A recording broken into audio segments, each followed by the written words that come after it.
We begin tonight with breaking news as we now have the name of the school bus driver connected to Friday's deadly bus crash over in Carroll County in West Tennessee. The Tennessee Department of Safety says that Sabrina Ducksworth was behind the wheel.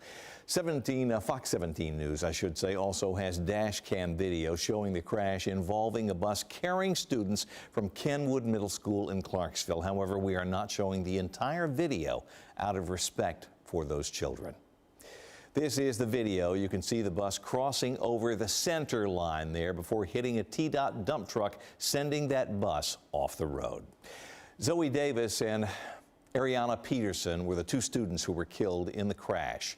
The girls were on a field trip to Jackson when the bus was involved in the crash near Huntington on Friday afternoon. Now tonight, as the community continues to mourn, state lawmakers on both sides of the aisle are pushing for school bus safety improvements. Fox 17 News' Karen Aguilar shows us what they want to see.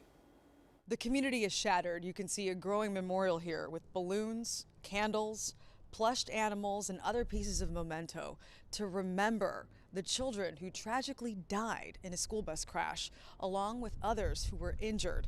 Tennessee lawmakers tell me they are working to upgrade school bus safety in hopes to prevent another tragedy. It's been 3 days since the Kenwood Middle School bus crash in Carroll County injured several and took the lives of 2 children. It's very heartbreaking. LaShantae's son goes to Kenwood Middle School.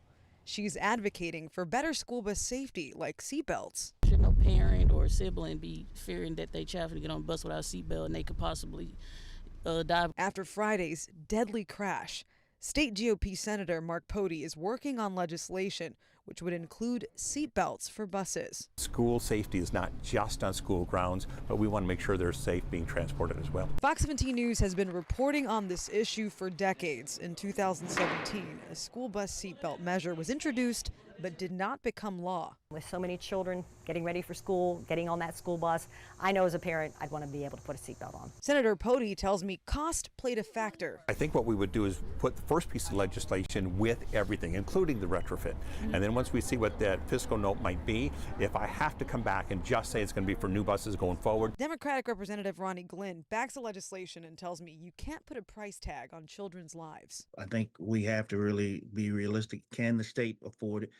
Yes. We'll just have to find a way to make sure we afford it. Another part of Pody's bill would be the lane keeping assist system. It uses cameras to detect lane markings and automatically steers a driver to prevent lane drifting. I do like that idea very much, and that may be our first option. The National Highway Traffic Safety Administration sent me a statement which reads in part, "School buses are the safest way for children to travel to and from school. The NHTSA says children in large school buses are protected by energy-absorbing seat backs, while seat belts in small school buses, they say, are essential." Parents tell me they hope once Pody files his legislation, it can pass this time. Reporting in Clarksville, Karen Aguilar, Fox 17 News, your Code Red station. As we continue our coverage, Fox 17 News did some digging. We found only a handful of states around the country actually require seatbelts on buses. You see them here, California, Nevada, Texas, assorted around the country, different ones. Now, you should know that Arkansas and Louisiana down here only require them if funding allows, and of course that's part of the conversation here. Questions over safety as several school bus systems in Tennessee continue to deal with driver shortages pretty much every school year. State lawmakers even considered at one point recently dropping the age requirement for bus drivers from 25 down to 23 to help fill that gap. The current age limit was instituted after a deadly school bus crash in Chattanooga 10 years ago in 2016. Investigators found the 24-year-old driver in that case was on his phone and speeding at the time of the crash. 6 school children were killed.